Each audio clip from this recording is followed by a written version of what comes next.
नमस्कार साथियों, स्वागत है आपका सिनर्जी आईएएस एकेडमी के ऑफिशियल यूट्यूब चैनल पर। मैं आपका दोस्त राही मेहता फिर से आपके लिए एक एंशिएंट हिस्ट्री की वीडियो लेकर हाजिर हुआ हूँ। पिछली वीडियो के अंदर हमने महाजनपद के बारे में बात करी थी। इस वीडियो के अंदर हम उसी टॉपिक को कंटिन्यू करेंगे। इस टॉपिक को आज हम फिनिश करेंगे। कल हमने महाजनपद कैसे पैदा हुए, क्यों पैदा हुए, क्या उनकी खासियत थी और कहाँ-कहाँ पर भारत देश के अंदर महाजनपद मौजूद थी, उनकी जियोग्राफिकल लोकेशन के बारे में, की कैपिटल के बारे में और उनसे जुड़े हुए कुछ इंपॉर्टेंट फैक्ट्स हमने कल वाली वीडियो के अंदर डिस्कस किए थे। आज वाली वीडियो के अंदर हम अपने टॉपिक को थोड़ा आगे एडवांस करेंगे। हम उससे जुड़े हुए और भी कई सारे फैक्टर्स जो है वो समझेंगे और इसके साथ-साथ ही महाजनपद के अंदर से पहली बात तो महाजनपद कौन-कौन थे, कैसे वो स्ट्रॉन्ग हो रहे थे, उनमें से कौन-कौन से महाजनपद ऐसे थे जो काफ़ी पावरफुल हो गए। क्यों पावरफुल हो गए, कौन से फैक्टर थे जिनके चलते वो इतने इम्पोर्टेंट हुए और कैसे धीरे-धीरे वो डिक्लाइन कर गए। उनकी इकोनॉमी कैसी थी, उनकी सोसाइटी कैसी थी, उनका पॉलिटिकल स्ट्रक्चर कैसा था, उनका एडमिनिस्ट्रेटिव स्ट्रक्चर कैसा था, वो सारा हम इसी वीडियो के माध्यम से जानेंगे। ठीक है दोस्तों, तो आज का हम लेक्चर स्टार्ट करते हैं पहले टॉपिक के साथ। हमारा पहला टॉपिक रहेगा what factors lead to the creation of mahajanapada, यानी कि ऐसे कौन से कारण थे जिसके चलते भारत के अंदर महाजनपद का उदय हुआ। ठीक है दोस्तों, तो सबसे पहले लेटर वैदिक काल के बाद लेटर वैदिक काल के बाद हमारा जो समाज था, उसके अंदर कई सारे बड़े-बड़े बदलाव हमको देखने को मिले। हमारा समाज जो था वो ट्रांज़िशन हो गया, बदल गया किसके कैसे? वह ट्राइबल पॉलिटी से बदलकर टेरिटोरियल स्टेट में तब्दील हो गया। ऋग वैदिक काल एवं लेटर वैदिक काल के दौरान हमारा जो समाज था, आर्यन समाज जो था, जो उत्तर भारत के अंदर बसे हुए लोग थे, ये ट्राइबल लोग थे। इनके पास कुछ बहुत ज़्यादा बड़ा एडवांस स्टेट सिस्टम मौजूद नहीं था। लोग अपनी ट्राइब के आधार पर जाने जाते थे। उनको उनके किस कुल को वो बिलॉन्ग करते हैं, किस जनजाति को वो बिलॉन्ग करते हैं, उनके आधार पर उनको जाना जाता था, पहचाना जाता था। बट अब धीरे-धीरे समाज में बदलाव आया। अब लोग अपनी ट्राइबल पॉलिटी से निकलकर एक टेरिटोरियल स्टेट के अंदर शामिल हो गए। यानी कि पहले लोग अपनी जनजाति के आधार पर जाने जा रहे थे, परंतु अब लोग एक टेरिटरी के अकॉर्डिंग जाने जा रहे हैं। वह जिस जगह पर रहते हैं वही उनकी पहचान बन गई है। जिस जनजाति को वो बिलॉन्ग करते हैं, अब वो पहचान जो है वो सेकेंडरी हो चुकी है, परंतु जिस टेरिटरी के अंदर वो रहते हैं, जिस राजा के अंदर वो रहते हैं, वह उनकी पहचान बनाने में सबसे ज़्यादा कारगर चीज़ है। ठीक है दोस्तों? तो क्या हुआ? क्या-क्या फैक्टर्स थे? तो सबसे पहला फैक्टर था सेटलमेंट ऑफ ट्राइब्स। पहले लगातार ट्राइब्स जो थी वो मूव कर रही थी। सबसे पहले आर्यन्स जो थे वो भारत के पश्चिमी हिस्से में अफ़गानिस्तान, पाकिस्तान की सीमा के पास मौजूद थे और धीरे-धीरे वो ईस्टवर्ड माइग्रेट कर रहे थे। तो जैसे-जैसे ही हम पूरब की तरफ माइग्रेट करते हैं, हम सेटल डाउन होना स्टार्ट हो जाते हैं और कई सारे इलाकों के अंदर लोग जो हैं वो अपने गाँव, अपने घर जो हैं वो बसा लेते हैं। और लोगों की जो लॉयल्टी है, वो अपनी ट्राइब से शिफ्ट होकर अपने जनपद के प्रति उनकी लॉयल्टी जो है वो ज़्यादा इंक्रीज़ हो जाती है। यानी कि जिस टेरिटरी के अंदर वो रह रहे हैं, उसके प्रति लोग जो है वह ज़्यादा सीरियस, ज़्यादा लॉयल हो जाते हैं। जबकि पहले लोग अपनी ट्राइब को लेकर ज़्यादा लॉयल हुआ करते थे। तो यह बदलाव आया, क्योंकि पहले लोग लगातार मूव कर रहे थे। जब आप लगातार मूव कर रहे हो, तब आपको अपनी ट्राइब की बहुत ज़्यादा ज़रूरत पड़ेगी। आपको अपनी प्रोटेक्शन के लिए, रास्ते की खोज के लिए, रास्ते में खाने की खोज के लिए, अपने अपना गुज़ारा-बसारा करने के लिए आपको अपने आस-पास के ट्राइब के लोगों की ज़रूरत होगी। तो पहले लोग जब मूव करते थे तो ट्राइब्स उनके लिए ज़्यादा इम्पोर्टेंट थी। परंतु जब लोग सेटल कर गए, जब एक जगह पर उन्होंने अपने घर, गाँव बसा लिए, तब वो ज़मीन जिस इलाके में वो रह रहे हैं, वो उनके प्रति ज़्यादा ज़रूरी हो गई। तो लोगों की लॉयल्टी के अंदर शिफ्ट हुआ, वो ट्राइब के प्रति अब अपनी जनपद, अपनी टेरिटरी के प्रति ज़्यादा लॉयल हो गए। इसके साथ-साथ नए एग्रीकल्चर टूल्स, नए कृषि के टूल्स का इस्तेमाल करना हमने आरंभ कर दिया था। इन नए एग्रीकल्चर टूल्स का इस्तेमाल करने के कारण जो किसान थे, वह अब ज़्यादा मात्रा में अनाज उगा सकते थे, वह एग्रीकल्चर सरप्लस प्रोड्यूस कर सकते थे, वह इतना अनाज उगा पा रहे थे जितने अनाज की उनको रिक्वायरमेंट नहीं थी, यानी कि उसके ऊपर अब टैक्स लगाया जा सकता था। पहले अगर इतना अनाज आप उगाओगे और उतने ही अनाज को आप कंज़्यूम कर लोगे, तो किसके ऊपर टैक्स लगाया जाएगा? टैक्स लगाने के लिए अनाज बचेगा ही नहीं। परंतु नए एग्रीकल्चर जो टूल्स थे इनका इस्तेमाल करने के चलते क्या हुआ, सरप्लस प्रोड्यूस हुआ, खेती में वृद्धि हुई जिसके चलते उसके ऊपर टैक्स लगा पाना मुमकिन हुआ और जब टैक्स लग पाया तो राजा जो था वो उस टैक्स को एकत्रित करके अपनी एडमिनिस्ट्रेशन को चला पाने के सक्षम हुआ। इसी के चलते नेक्स्ट अपना कारण रहेगा महाजनपद के उदय होने का। The king was the sovereign ruler. अब पहले राजन जो था वह इंपॉर्टेंट नहीं था, परंतु अब राजन जो था वह इंपॉर्टेंट हो गया, क्योंकि अब वो एग्रीकल्चर के ऊपर टैक्स लगा पाता है। एग्रीकल्चर सरप्लस के ऊपर टैक्स लगाने के चलते जो उसके पास ज्यादा पैसा इकट्ठा हो रहा है, उस पैसे को खर्च करके वो सैनिक रख सकता है, वह सेना रख सकता है, और उसके साथ साथ वह समाज के अंदर कानून व्यवस्था को भी अच्छे से सुचारू रूप से चला सकता है। वो लॉ एंड ऑर्डर जो है वो मेंटेन कर सकता है, और सोसाइटी के अंदर एक हायरार्किकल सिस्टम को भी फोर्सफुली कोअर्सफुली वो एस्टेब्लिश कर सकता है। इसके चलते धीरे धीरे धीरे धीरे समाज के अंदर टेरिटरी इंपॉर्टेंट हो रही है, राजा की पावर इंक्रीज हो रही है, राजा अपनी मिलिट्री को स्ट्रोंग करता जा रहा है, और महाजनपद के क्रिएट होने के पीछे का ये बहुत ही महत्वपूर्ण कारण है। तो महाजनपद ही पहले नहीं डेवलप हुई, एकदम से ही महाजनपद डेवलप नहीं हो गई थी। पहले डेवलप हुई जनपद, जनपद का ट्रांजिशन हुआ महाजनपद में। पहले बने जनपद, और वो धीरे धीरे कुछ उनमें से जनपद ज्यादा पावरफुल हो गए। जो ज्यादा पावरफुल हो गए उनको हमने महाजनपद, यानी कि महान जनपद का नाम दिया। तो किस कारण से, पहले तो इनका मतलब समझ लेते हैं। जनपद का मतलब होता है वो इलाका, वो धरती जहां पर ट्राइब ने सबसे पहले अपने कदम रखे। तो क्या मतलब हुआ जनपद का, जनपद। इसको अगर हम दो भागों में विभाजित करें तो एक तरफ जन और एक तरफ पद। तो जन का मतलब जनता, और पद का मतलब हमारे पैर, हमारे पांव।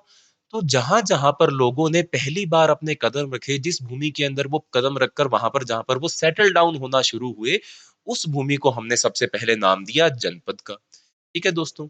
फिर ये जो जनपद एक नहीं बनी, 16 जनपद थी, अलग अलग इलाकों में अलग अलग जनपद क्रिएट की गई, अलग अलग इलाकों में जाकर लोग बसे।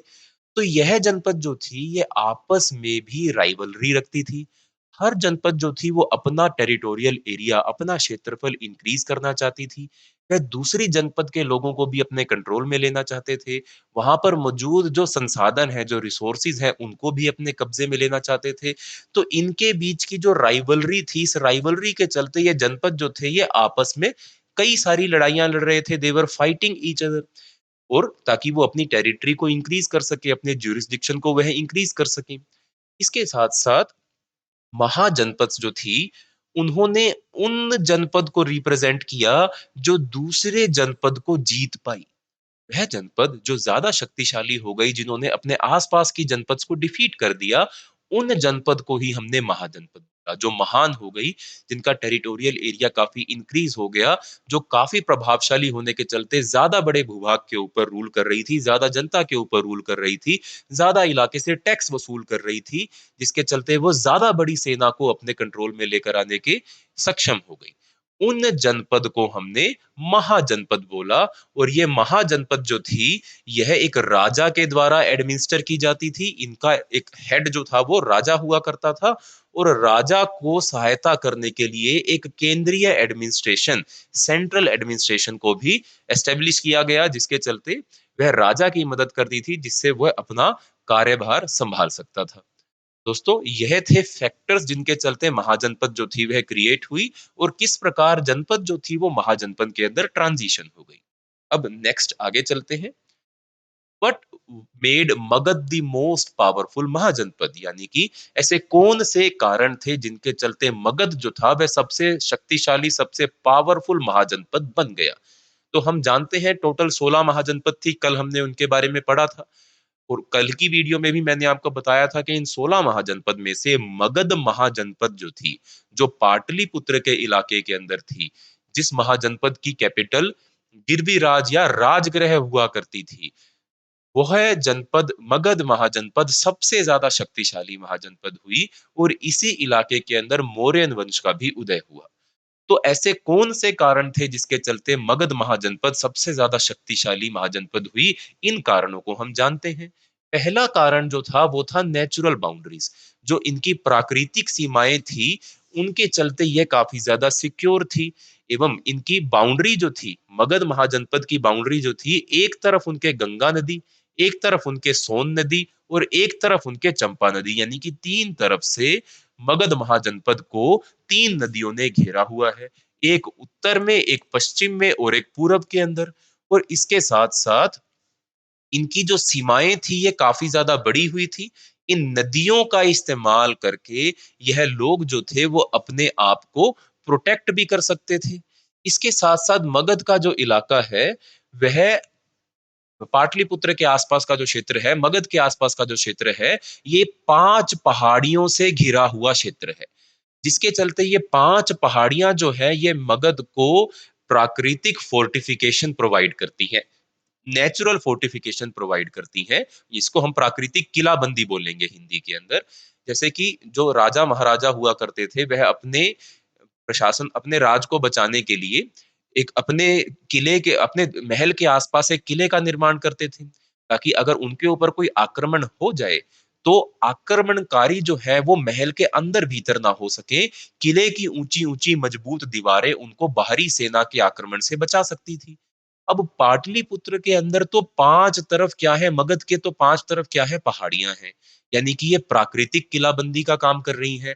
अगर कोई सेना इनके ऊपर अटैक करती है, तो पहले उनको इन पहाड़ियों को पार करना पड़ेगा और फिर मगध तक आना पड़ेगा इनसे जंग लड़ने के लिए। परंतु पहाड़ियों को पार करना इतना आसान नहीं था पिछले समय। काफ़ी पुरानी समय की हम बात कर रहे हैं, सड़कें नहीं थी, किसी भी प्रकार का मैकेनाइजेशंस, ये मशीनरी इनके पास मौजूद नहीं थी, जिसके चलते ये पहाड़ियों को पार करके मगध की तरफ अटैक नहीं कर पा रहे थे दूसरे जितने भी जनपद थे। इसके साथ-साथ मगध के कंट्रोल में यह पहाड़ियाँ थी, तो इन पहाड़ियों के ऊपर इनकी सेना जो थी वह हमेशा मौजूद रहती थी। तो सेना पहाड़ी पर मौजूद रहने के चलते दूर से ही आक्रमणकारियों के बारे में इंफॉर्मेशन पता लगा ली थी, क्योंकि दूर से वह दिख जाते थे आते हुए। इसके चलते मगध की प्रोटेक्शन करना और भी ज़्यादा आसान हो गया इनके लिए। तो क्योंकि राजगृह 5 तरफ से पहाड़ियों से घिरी हुई मगध की जो कैपिटल थी, इसीलिए इसको हम गिरवी राज बोलते हैं। गिरवी यानी कि पहाड़ और राज यानी कि ऐसी जगह जो पहाड़ों के ऊपर राज करने के लिए बनी हुई है। तो नेचुरल बाउंड्रीज़, इनकी प्राकृतिक जो सीमाएँ थी, जो इन गंगा नदी और सोन और चंपा, इन नदियों के कारण बनी हुई थी, और दूसरा जो पहाड़ियों के कारण इनको प्रोटेक्शन मिली हुई थी, इसके चलते महाजनपद जो था वो काफ़ी सिक्योर था। इसके साथ-साथ इन गंगा, इन नदियों का सहारा लेकर ये दूर-दराज के अपने इलाकों से, गाँव बस्तियों से यह ज़रूरत पड़ने पर रिसोर्सेज़ बहुत जल्दी लेकर आ सकते थे। सेना को सप्लाई करने के लिए जो संसाधन की सप्लाई करनी है, वो इन नदियों के माध्यम से बहुत आसानी से की जा सकती थी। तो ये ट्रांसपोर्टेशन में हेल्प करती थी। यह सप्लाई पहुँचाने में हेल्प करती थी। इसके साथ-साथ इन नदियों के यहाँ मौजूद होने के चलते पानी बहुत ज़्यादा मात्रा में मौजूद था, ज़मीन बहुत ज़्यादा फर्टाइल थी। इस पानी का इस्तेमाल करके, इस अच्छी भूमि का इस्तेमाल करके एग्रीकल्चर सरप्लस प्रोड्यूस कर पाना बहुत ज़्यादा आसान था, जिसके चलते एग्रीकल्चर सरप्लस पर टैक्स लगा पाना मगध के लिए आसान हो गया। ज़्यादा फर्टाइल मिट्टी, ज़्यादा उपज, और ज़्यादा उपज पर ज़्यादा टैक्स तो उतनी ही बड़ी सेना ये मेंटेन कर पाने में कामयाब हुए। तो कलेक्टिवली बहुत सारे कारण थे, नेचुरल बाउंड्रीज़, इनकी ट्रांसपोर्टेशन, इसके साथ-साथ इनके पास बहुत सारे प्राकृतिक संसाधन मौजूद थे।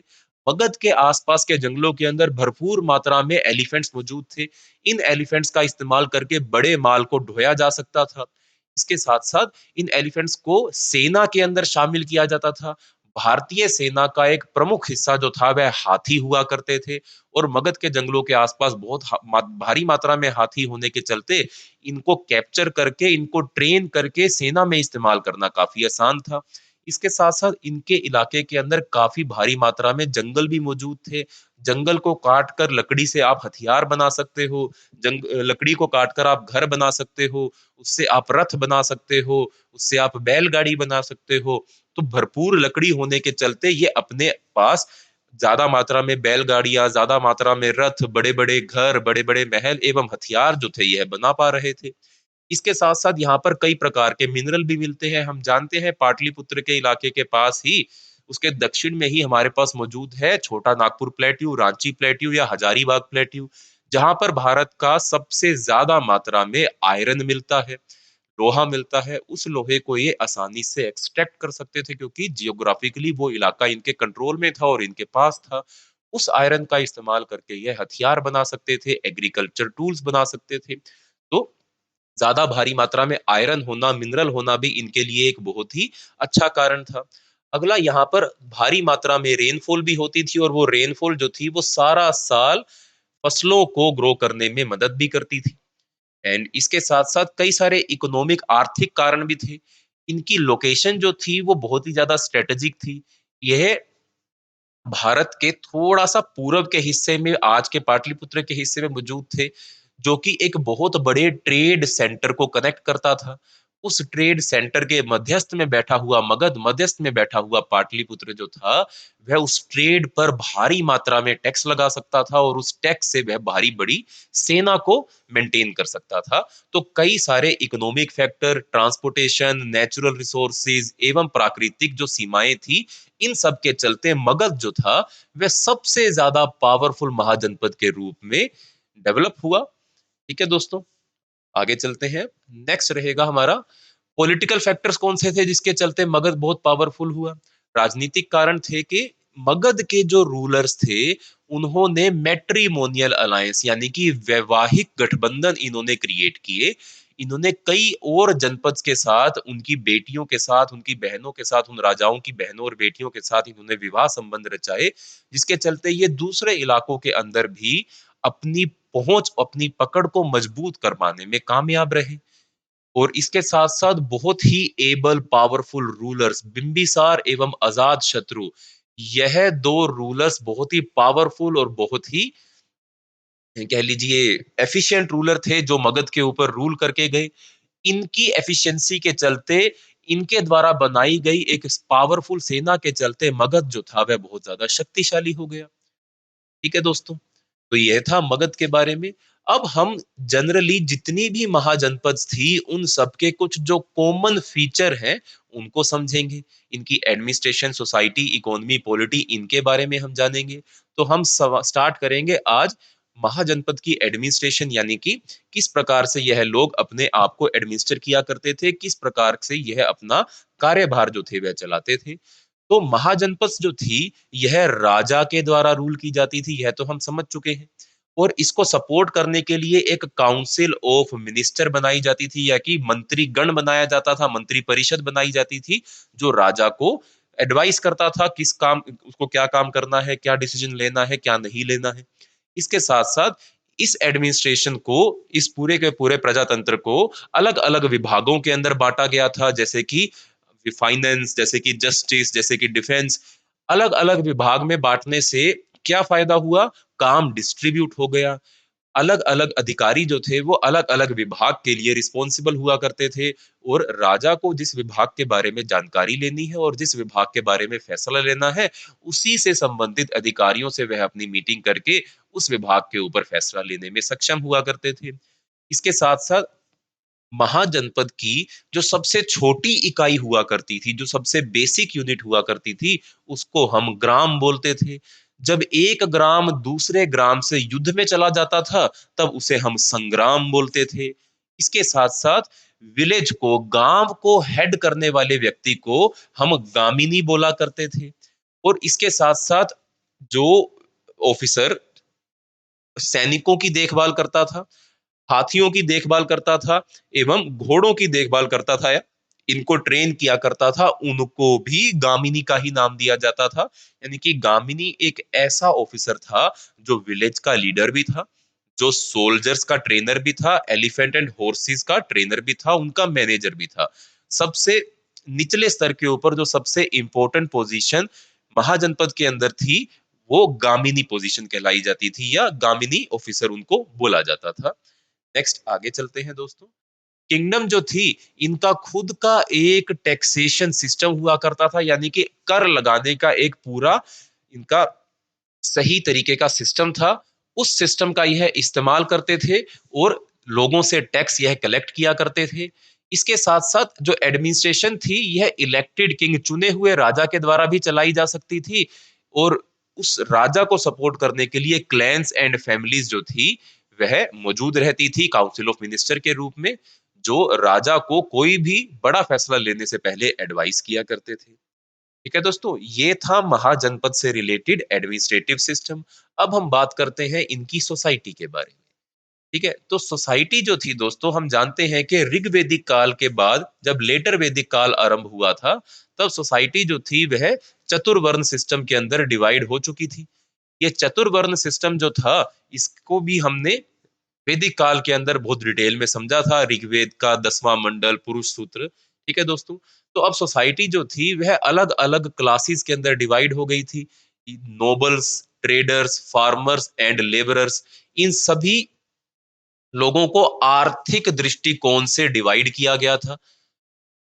तो वर्ण के आधार पर तो हमारे पास थे ब्राह्मण, क्षत्रिय, वैश्य एंड शूद्र, एवं आपकी इकोनॉमिक कंडीशन के आधार पर भी आपको अलग अलग क्लासेस के अंदर डिवाइड कर दिया गया था। जैसे कि नोबल्स, यानी कि जो काउंसिल ऑफ मिनिस्टर के अंदर बैठे होंगे, जो राजा का साथ दे रहे होंगे, जो कि राज परिवार से जुड़े हुए लोग हैं, जो कि एडमिनिस्ट्रेशन के साथ जुड़े हुए लोग हैं, उनको नोबल्स कहा जाएगा।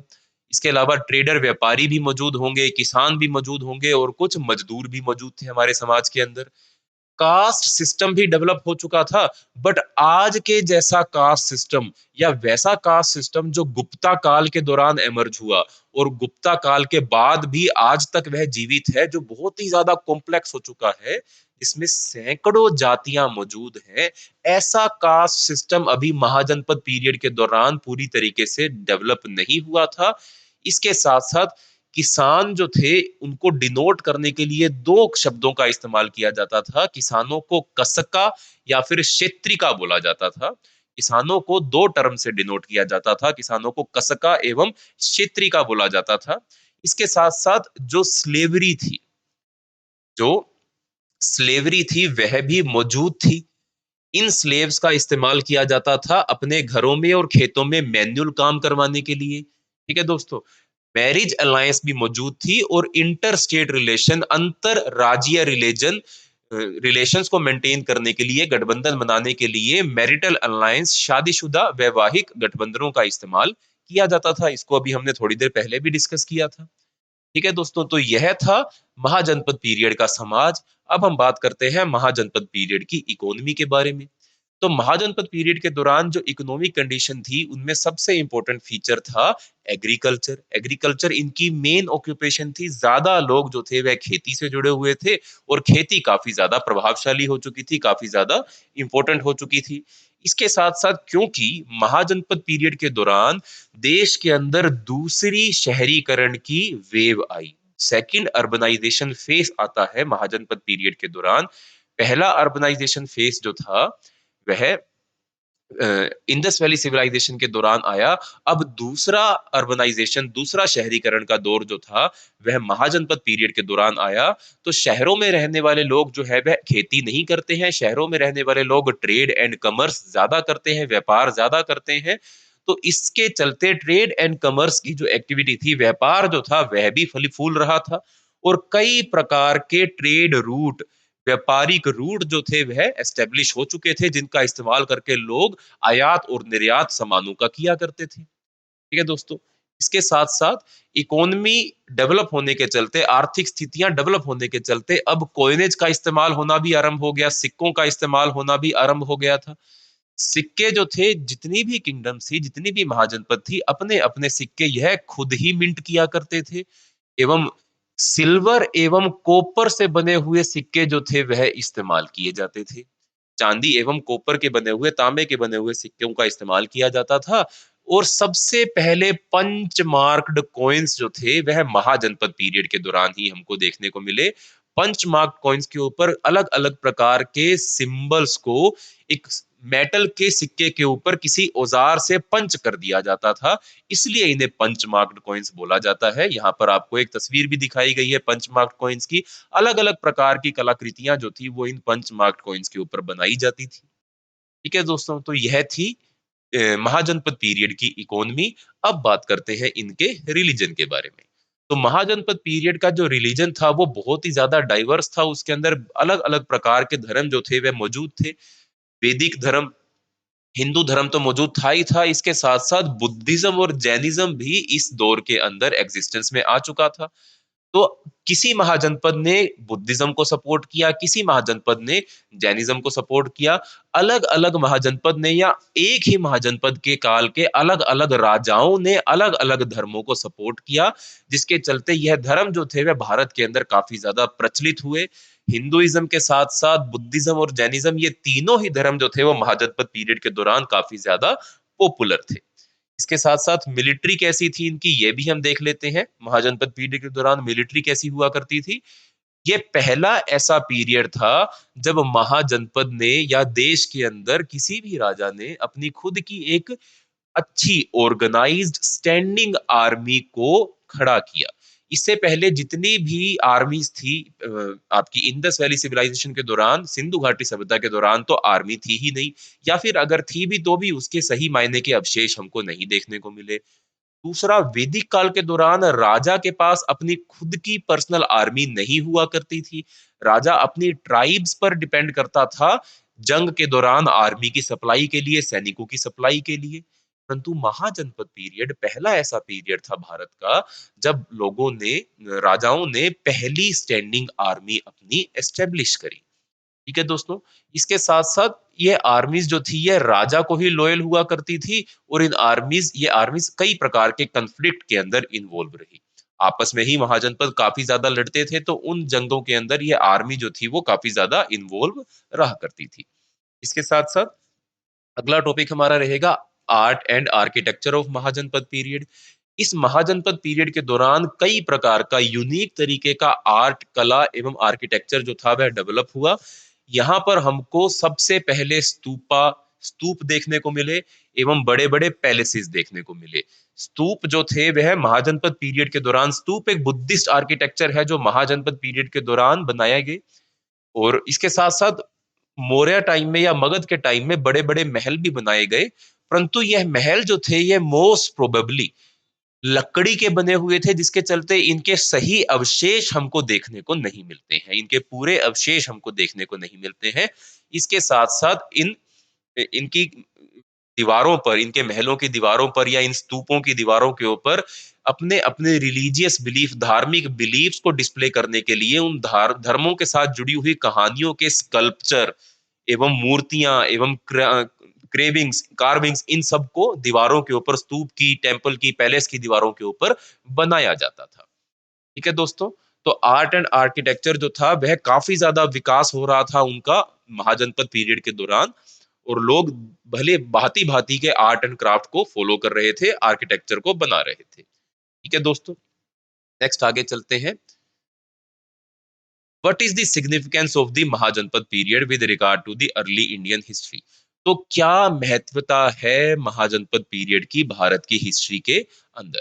तो देखो दोस्तों, यह पीरियड भारत की इतिहास में काफी महत्वपूर्ण पीरियड है, क्योंकि इसी पीरियड में सबसे पहले हमको ऐसे टेरिटोरियल स्टेट जिनका क्षेत्रफल निर्धारित था, या ऐसे राज्य जो अपने क्षेत्रफल को बढ़ाने के लिए, अपनी टेरिटरी को बढ़ाने के लिए बैटल्स लड़ रहे थे, जंग लड़ रहे थे। ये पहली बार भारत के अंदर हो रहा था। इससे पहले भारत के अंदर नहीं हुआ। इसके साथ-साथ ये वो दौर था भारत का जब भारत के अंदर दोबारा शहरीकरण हो रहा था। भारत के अंदर बड़े-बड़े राज्य, बड़े-बड़े महाजनपद डेवलप हो रहे थे। कृषि हमारी बहुत ज़्यादा तरक्की कर रही थी। व्यापार हमारा बढ़ रहा था, ट्रेड हमारा बढ़ रहा था।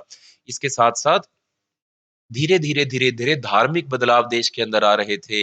लोग एक-दूसरे के साथ मिल रहे थे, लोग एक-दूसरे के साथ लड़ भी रहे थे। तो भारतीय समाज की नींव जो थी, जो आने वाले समय में हमको एंशिएंट हिस्ट्री में ही कह लीजिए, चाहे मौर्यन समय था, चाहे वह गुप्ता काल था, चाहे वो हर्ष का काल था, उस पूरे समाज का ढाँचा, उसकी नींव जो रखी गई थी, वो महाजनपद काल के दौरान ही रखी गई थी। तो यही इनकी महत्वता रहेगी हमारी एंशिएंट इंडियन हिस्ट्री के अंदर। ठीक है दोस्तों? इसके साथ-साथ किन कारणों से महाजनपद जो थे वह डिक्लाइन कर गए, किन कारण से इनका पतन हो गया? तो महाजनपद का पतन होता है मौर्यन एम्पायर के गठन के साथ। मौर्यन एम्पायर जो है वो मगध के इलाके के अंदर उत्पन्न होता है, पैदा होता है। सबसे ज़्यादा शक्तिशाली एम्पायर वो भारत देश का बनता है। 4th सेंचुरी बीसी के अंदर इसका उदय हुआ। मौर्यन एम्पायर के उदय होने के साथ ही मौर्यन एम्पायर आसपास मौजूद अपने सभी महाजनपद को अपनी सीमाओं के अंदर ही समा लेता है। क्षेत्रफल के अनुसार भारत देश का लगभग लगभग 70 से 80% भूभाग, आज का पाकिस्तान भी उसमें इंक्लूड कर ले, हम अफगानिस्तान भी उसके अंदर इंक्लूड कर लें, तो टोटल 70-80% भाग जो था वह मौर्यन एम्पायर के कंट्रोल में था। जिसके चलते उन्होंने महाजनपद की जो सीमाएं थी उनको तोड़ते हुए उनको अपने अंदर समा लिया। यही कारण था कि महाजनपद जो थे वो धीरे धीरे पतन कर गए और एक सबसे शक्तिशाली, सबसे बड़ा, सबसे ज्यादा ग्लोरियस एम्पायर, जिसको हम मौर्यन एम्पायर, मौर्यन वंश के नाम से जानते हैं, वह चौथा चार 400 वर्ष ईसा पूर्व गठन हुआ उसका, वह उदय हुआ, वह हमारे सामने आया। इसके बारे में भी हम डिटेल में पढ़ेंगे। इसके साथ साथ मगध के अंदर कितने प्रकार के कितने राजवंश थे, हर्यंक डायनेस्टी क्या थी, उसके बाद सुंग डायनेस्टी क्या थी, या जितनी भी डायनेस्टी, जितने भी राजवंश मगध के एरिया के अंदर मौजूद थे मौर्यन वंश के आने से पहले, इन सबको भी हम पढ़ेंगे। अगली वीडियो जो हमारी रहेगी वो मगध के अलग अलग राजवंशों के बारे में एवं मौर्यन वंश के बारे में रहेगी। आज की वीडियो में हमने महाजनपद के बारे में काफी कुछ जान लिया, उनके पॉलिटिकल, सोशल, एडमिनिस्ट्रेटिव स्ट्रक्चर को, धार्मिक स्ट्रक्चर को हम अच्छे से समझ पाए। इसी प्रकार अगली वीडियो के अंदर हम मगध राज्य के बारे में डिटेल में बात करेंगे और उसके बाद हम मौर्यन राज्य के बारे में भी डिटेल में बात करेंगे। तो दोस्तों, मैं उम्मीद करता हूं कि आप इस वीडियो के अंत तक मेरे साथ बने रहे होंगे। अगर आपको यह वीडियो अच्छी लगी हो तो कृपया हमको लाइक और कमेंट के माध्यम से बताइएगा और मिलते हैं अगली वीडियो के अंदर। नमस्कार।